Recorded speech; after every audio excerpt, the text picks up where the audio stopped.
Okay, magandang umaga po sa inyong lahat. Ito na naman ang latest na news break mula sa Elizalde Broadcasting at Green Normal TV. Patungkol naman po sa unang press con ng bagong LTO chief si ASEC Marcos Lacanilaw. Nagre-report ang atin pong correspondent si Sir Ed Samaniego Pangilinan. Pasok, Sir Ed. Hello. Kanina may kaganapan dito sa Land Transportation Office at sa Central Office dito sa East Avenue, Quezon City, no? Kanina nagdaos ng nagdaos ng press conference si ASEC Marcos B. Lacanilaw, ano? Bali siya ang chief ng LTO, ha? At nagsimula to bandang alas 9, no? Tayan siya, nagbigay ng greetings kasi bago kalilipat lang niya. Pagka alam ko galing pa ng Office of the President to, no?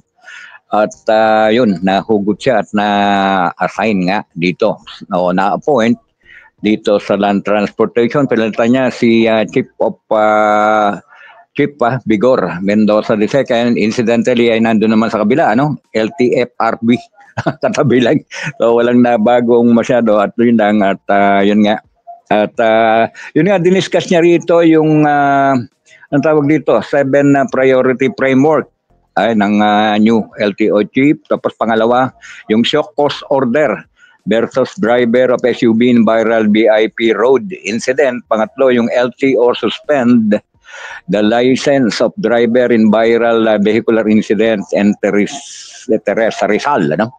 So yung detalye nito siguro mamaya or kung magkakaroon ng time, ano, ang detalye lalo na nung shock cause order ng dalawang insidente, no po. So yun, siguro yan lang muna pansamantala. Nandito tayo ngayon sa broadcast office sa 11th floor ng Quezon City Hall. Ito na, kasama natin si kasamang Neil Miranda ng DCME, no? At dito pala, napakalakas na signal. Okay, Rita. So, yan lang muna ang aking pag-uulat. Tapos muli si Edmund Samaniego Pangilinan. Yes, sir. Yes, sir. Oo. Yung video na pinadala mo? Yung nga pala, may video. Sige, maganda. Muna yung November 1 na yan. Bakit? Hindi kasalanan ng ordinaryong tao kung ang plaka niya hindi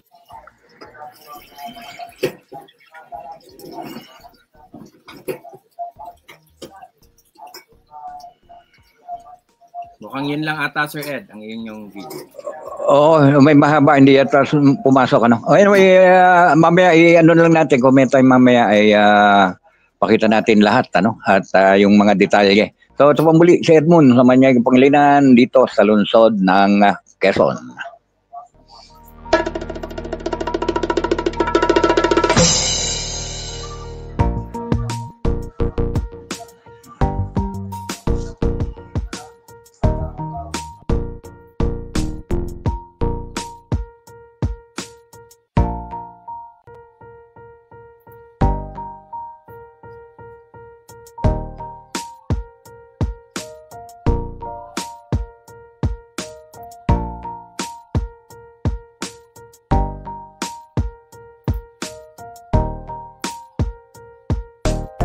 Okay, ang tabayanan niyo po sa pangalawang bahagi ng report na ito, ang detalye ng kinalabasan ng ongoing na press con.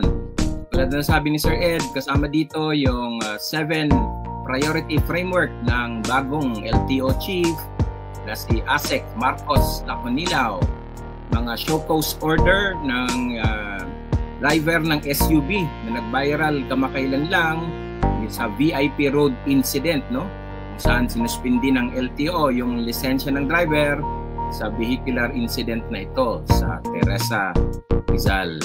Okay, antabayanan niyo po sa mga susunod na bahagi ng ating news break. Magandang umaga po sa inyong lahat.